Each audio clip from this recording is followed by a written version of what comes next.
Mrs. Marley here again. Today I'm going to talk to you about working memory. So, you know that feeling when you walk into a room and then you completely forget why you went there?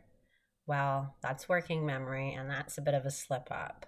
Our kids experience this often and with other things too. So, your working memory is like your brain's short term sticky note. It's what helps you remember things for a few seconds while you're using the information. Imagine you're a waiter and you're taking orders without writing anything down. So, some of us are like, okay, two burgers, no pickles. Wait, what's the drink again? Which actually explains why I was such a bad server at one of the restaurants that I worked at. And it was because at this one particular place, I wasn't allowed to write the orders down. And we were supposed to bedazzle our customers. Well, my working memory wasn't having it. My little mental sticky note can get full pretty quickly. So, everyone's working memory capacity or how much information they can hold while working with it is different. Many years ago, I heard a psychologist analogy that suggested our working memory capacity is like a water bottle. We can try to fill it with information, just like water pouring in. But once we have it filled, the water or information spills over, and then we can't hold on to any more. Um, Everyone's water bottle container is a different size. So now a lot of times the students that have LDs, like the students that we see at SAG, have a difficult time with working memory. And that just means that their water bottle container is small and it overflows quickly. So I'm going to share a few real life examples of working memory difficulties you might encounter with your kids. You might ask your kids, or your kids might ask you for a snack. And then you might say, okay, sure. But first, go upstairs, put this in your room, grab your socks, and put your shoes by the door. What might happen? Well, 30 seconds later, they might be standing in front of you without their socks, ready for their snack. And that's working memory getting maxed out. Another example might be solving math problems. You might say, what's 18 plus 14? Your child starts strong. Okay, 18 plus 14 is, 8 plus 4 is 12. What were the numbers again? And it's like they drop part of the problem on the floor while they're trying to solve it. So you use your working memory to remember things like a new telephone number, a PIN number, a website address, like the things you would try to hold on to while you're finding a pen or paper or putting it in your phone to record it. You use your working memory when you're following spoken directions or instructions like go straight at the roundabout, take the second left, the building is on the right, and it's opposite the church. Or you might use it to estimate how much your bill will be at the grocery store checkout for items you're looking at that are in your cart or basket. You might use your working memory for measuring and combining the correct amounts of ingredients when you've just read the recipe, but you're no longer looking at it. And if you're like me, some of these things are pretty difficult, and that's okay. Our working memory is limited. That water is going to spill out of the bottle at some point. Now, there are two types of working memory. There's verbal or auditory memory, which are words or what you're hearing. And then there's visual spatial memory, which is what you're seeing. So here's one quick activity that we do with the kids in the first few days of schools to introduce or explain working memory. And this one is verbal or auditory working memory. So see if you can remember the last word in each of these sentences. Everybody loves chocolate cake. It is served at birthdays. I always hope to get a corner piece. Corner pieces have the most icing. Can you list the last words in each of those sentences? Cake, birthday, piece, and icing. So this was checking your ability to hold information while continuing to listen. Another quick activity that we can do to explore our visual spatial memory is to play your typical memory card game. You know, the one where you have a pair of cards arranged face down, and you can only reveal two, and then you flip them back over, and your goal is to get the matches. That's not one of my fortes. People that have a difficult time with working memory often have a difficult time with attention, forgetting things, following directions, instructions. Working memory difficulties also make it challenging for many students to copy information off of a board or transfer it from one thing to another.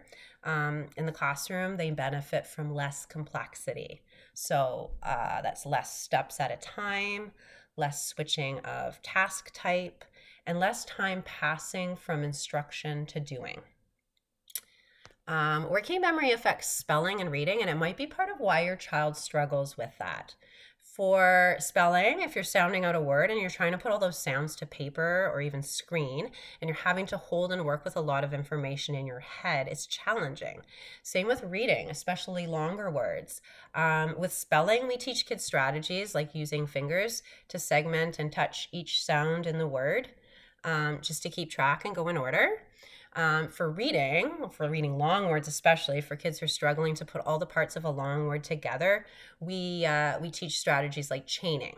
So if you think or visualize a word like unrelentlessly, working memory difficulties would pop up when the student is decoding each part of the word and then trying to put it together. So they might go like on, re-re. Okay, the root is lent. Less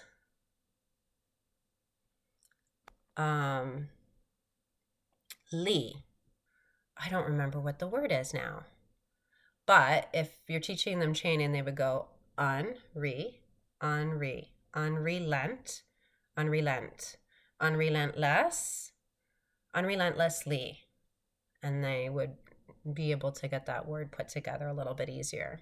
Working memory difficulties also pop up a lot in math during computations that involve working with numbers and multi-steps. So we teach kids to use tools to help them get around those difficulties, as well as to chunk and break things into simple steps and do them systematically.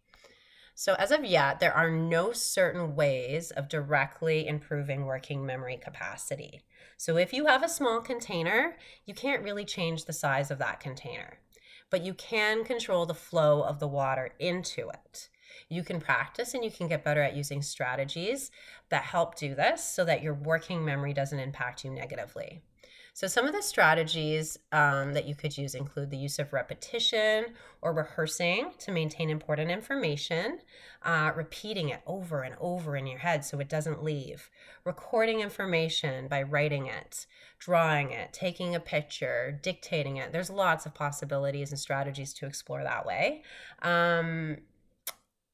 Reducing distractions and background noise, saying things out loud, using mnemonics. They help us with longer term memory, but they also help us simplify things when we want to work with that information. Like attaching a meaning to information, breaking things down into smaller steps, visual supports, asking for one step at a time, or checklists, using graphics or anchors, repeating and repeating a systematic approach, adding manipulatives or visuals while performing a task, reducing the workload, not having to transfer, and most importantly, if you're struggling, asking for help when important information is being forgotten. I mean, there's a huge advocacy piece with this because in the classroom, a student's difficulty in working memory needs should be considered and accommodated. But if that isn't happening, then that student is being disadvantaged, and that's not okay. So if your child needs to copy information down to have notes for a test or an assignment, but that's something that they struggle with, and copying that down will be arduous and take a long time, and then while they're trying to get that down, they're missing processing what the teacher is saying, that's not fair. But what would be fair is having a conversation with that teacher and coming up with a plan for those notes to be made available, or for permission to take a photo, or to use some strategy to offset their difficulty for them to not have a disadvantage. So at SAG, we're also working on developing that awareness and that advocacy skill set. So, what can we do to help our kids at home when their working memory feels more like a sticky note that's lost its stickiness? Well, here are a few tricks. Get your kids using a system, like record things, like a notebook, sticky notes, dictations, voice notes, whatever it may be. Help your kids build a habit that gives their brain a little backup support. Repeat, repeat, repeat. Encourage them to say things out loud. Repeating directions or steps can help stick the information better. Take it step by step. Break instructions down. Instead of doing long lists of things or even short lists of things, do things or say things one at a time. And trust me, this can save you from a lot of last minute chaos. And lastly, make it visual. Kids love visuals. Use charts, checklists, even silly hand signals. It's an organizational strategy. We'll get more to that when we discuss organization. But if you've got a kid that forgets what they need to be doing often, and they're standing there thinking about what's next, what am I supposed to do, and they're easily getting distracted, and having a hard time figuring out what they were supposed to remember to do, you can develop a routine and give them a checklist so that they don't have to rely on you for single step instructions. Now, I have just a few examples from my own kids in classrooms here. I'll show you. Hopefully this works.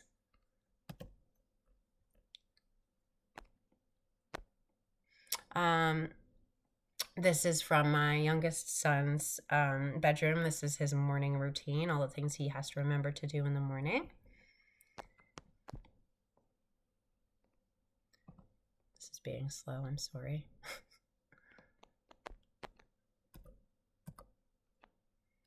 No, we're not gonna have any. Okay. Well, I had a couple more examples. Oh, that's my middle kid's after school routine when he gets home from school. And maybe this other one will work here, I'm hoping. It's a student example. When I was teaching grade 3, this was one of my students' routines in the morning, all of the things that he needed to accomplish in his morning. So there you have it.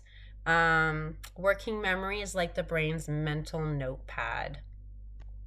It's or our water bottle. Sometimes it runs out of paper, sometimes it overflows, but the good news is with strategies, we can give our kids a little extra support. So remember, if your child forgets half of what you say to them, it might not be because they're not listening. I mean, there's that too, but it could also be their working memory. It's just doing its best to keep up with all the information that's getting thrown at them. So that's it for today. Thanks for listening. Next time, I'll be talking about emotional control.